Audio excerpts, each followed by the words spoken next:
खतौली की बहादुर जनता को मैं सलाम करता हूँ। जयंत चौधरी का खतौली से धमाकेदार भाषण का वीडियो सोशल मीडिया पर काफी वायरल हो रहा है, जिसमें भाईचारा जिंदाबाद के नारे लगे। आपने वो करके दिखाया जो बहुत लोगों के नजर में असंभव था। उन्होंने इस वीडियो में कहा कि खतौली की जनता ने ये साबित कर दिया है कि आज भी ये देश बाबा साहिब अम्बेडकर का है। आप एक बार इस वीडियो में देखें। आपने साबित किया कि ये देश आज भी महात्मा गांधी जी का है, बाबा साहेब का है। तब तक के लिए चैनल को सब्सक्राइब और बेल आइकन को प्रेस जरूर कर दें। खतौली की बहादुर जनता को मैं सलाम करता हूं। आपने वो करके दिखाया जो बहुत लोगों के नजर में असंभव था।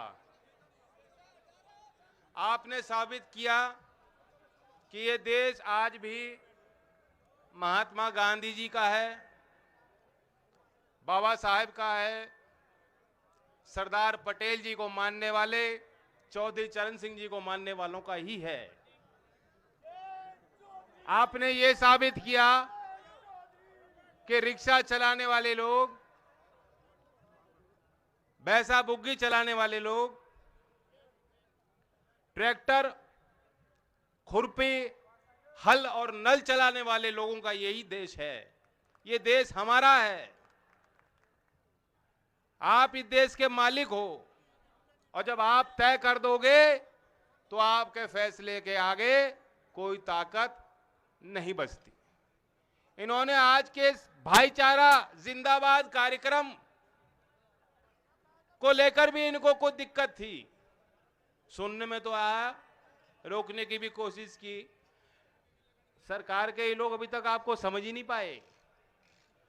आप हमें छेड़ो मत, हो सकता खुद ही रुक जाएं, और टोकोगे रोकोगे तो किसी के रुकने से ना रुकें।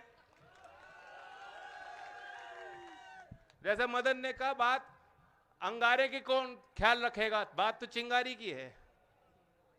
वो चिंगारी जिंदा है।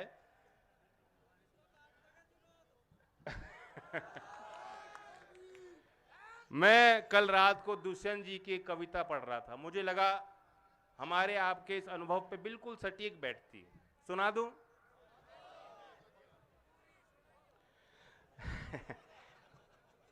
फिर धीरे धीरे यहां का मौसम बदलने लगा है। वातावरण सो रहा था, अब आंख मलने लगा है। हमको पता भी नहीं था वो आग ठंडी पड़ी थी, जिस आग पर आज पानी सहसा उबलने लगा है। जो आदमी मर चुके थे मौजूद हैं इस सभा में।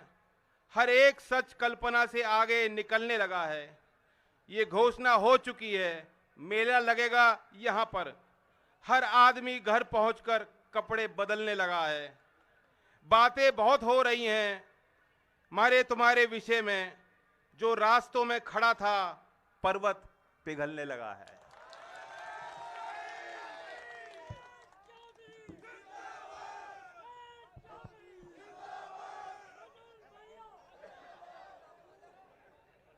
ये जीत आपकी है। आपके उस मनोबल को सलाम करता हूं।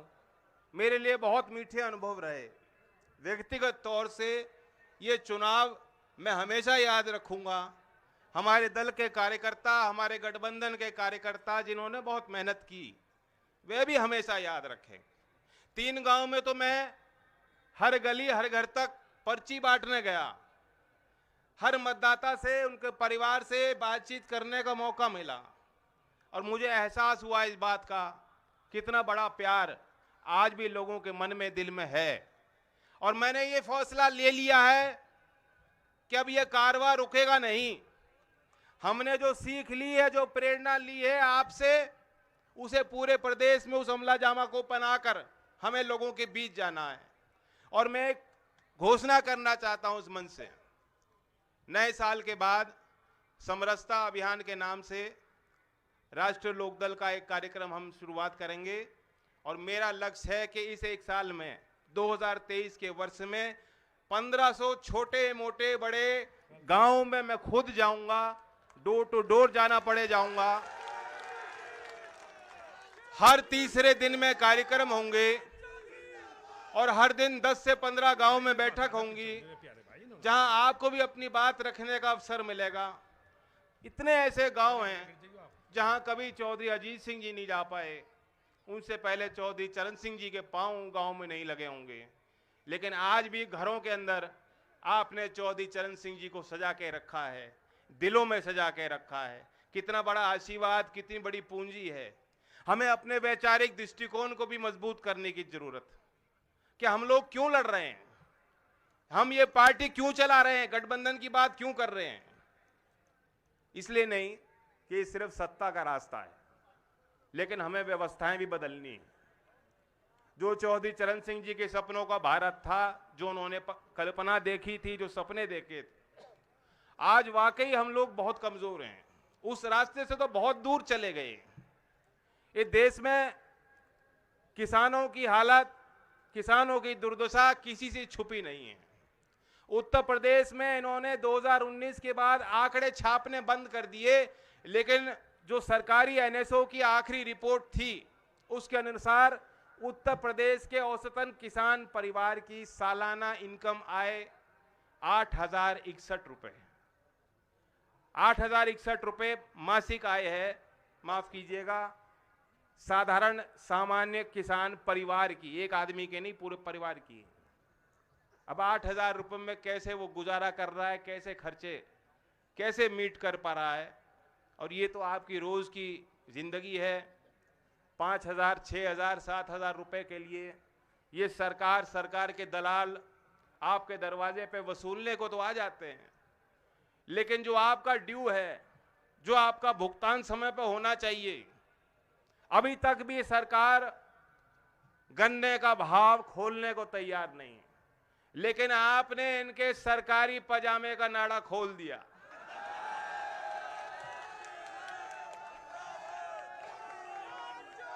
अब वो बात अलग है कि बाबा जी तो पजामा पहनते ही नहीं।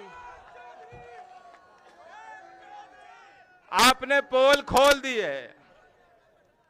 सब लोग समझ चुके हैं, दूर तक समझ चुके हैं, किसान समझ चुका है। 5 साल में 35 रुपए बढ़ाने वाली सरकार कतई भी गन्ने का अच्छा भाव किसानों को, आप 25 मान लो, अच्छा भाव बढ़ा के देना नहीं चाहती। इनकी मंशा साफ हो गई। तो आप गांठ बांध लो। खतौली में तो ऐसा मौका आपको मिला है जो दूसरे क्षेत्र में जनता को नहीं मिला।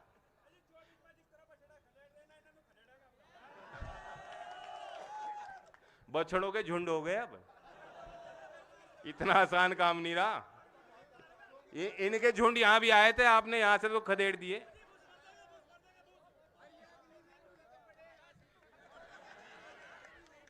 अब ये आप देखिए कि चाइना के साथ चाइना का घुसपैठ बढ़ रहा है। सरकार कोई जवाब देने को तैयार नहीं। सोमवार का दिन सदन चालू था, कोई खलल नहीं थी, सामान्य चर्चा दोनों सदन में हो रही थी। मैं भी राज्यसभा में बैठा था, हम लोगों को जानकारी नहीं थी, लेकिन मीडिया वालों ने जब बताया कि इससे इस तरह से हमले हो रहे हैं, मुकाबला हमारे सैनिक कर रहे हैं, सरकार की जिम्मेदारी बनती थी कि जब सदन का सत्र चालू था तो देश की उस पंचायत में, उस पवित्र जगह पे, उस सदन में उनको जवाब देना चाहिए था। पहले जानकारी सदन को मिलनी चाहिए। राजनाथ सिंह जी जवाब देते हैं कि सदन की छुट्टी थी, इसलिए जो घटना फ्राइडे की थी हम ट्यूसडे को बता रहे हैं, मंगलवार को बता रहे हैं। ये कोई बहाना नहीं। हम देश की सुरक्षा के साथ कोई समझौता नहीं कर सकते। हमारे बच्चे वहां तैनात हैं। मैं मांग इस मन से अपनी करता हूं, बार बार हम कह रहे हैं, फिर दोहराता हूं कि अगर हमें अपने देश के दुश्मनों से मुकाबला करना है, जो हमारे पड़ोसी राज्य से रिश्ते अच्छे नहीं हैं आज और बिगड़ेंगे आगे, और तो वो चुनौती है। अगर मुकाबला करना है तो देश के सैनिक को आप ताकत दीजिए।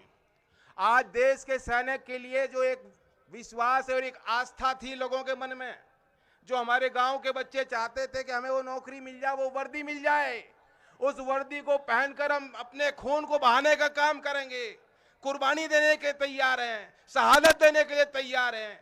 उस भावना को उन्होंने ठेस पहुंचाई है। मैं मांग करता हूं,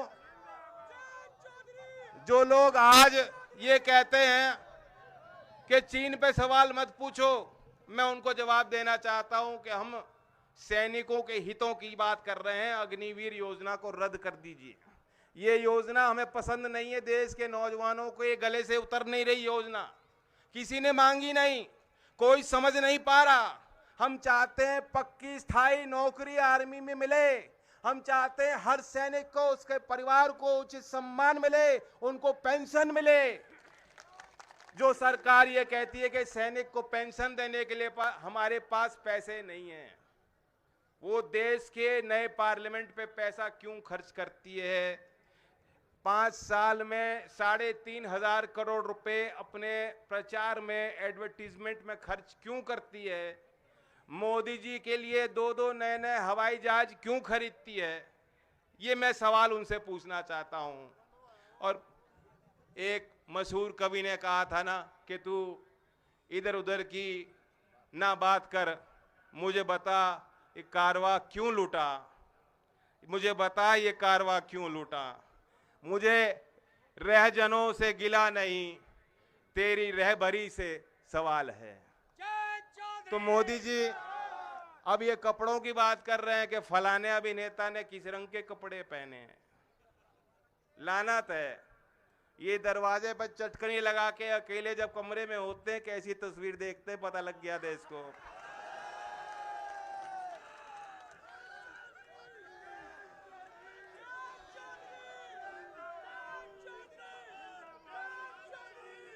तो इधर उधर की बात ना करो, समय पे नौकरी दो नौजवानों को, समय पे किसानों को भाव दो।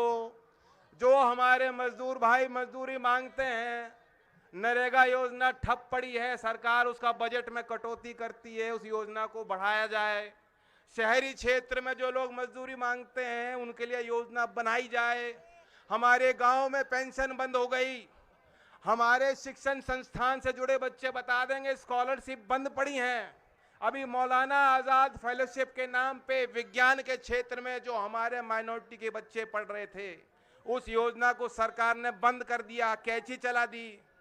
तमाम ऐसी बातें हैं, ऐसे मुद्दे हैं जिनको लेकर हम अब से लेकर 2024 तक जनता के बीच रहेंगे। मैं धन्यवाद देता हूं कि आपने जिस तरह से जो प्यार दिया और चुनाव बाद भी पूरा दबाव सहन किया। खानपुर की चर्चा भी मेरे पास है, एक आध प्रतिष्ठानों पे जो उन्होंने छापे मारे वो भी जानकारी हम पे है। कोई चिंता करने की बात नहीं है, किसी के साथ अन्याय होने वाला नहीं है। 23 तारीख चौधरी चरण सिंह जी की जयंती है। मैं आप सबको न्योता देता हूं, जो आ सकें किसान घाट पे, भरतपुर पे और अपने गांव में उसको मनाने का काम करें। धन्यवाद। जय हिंद, जय भारत।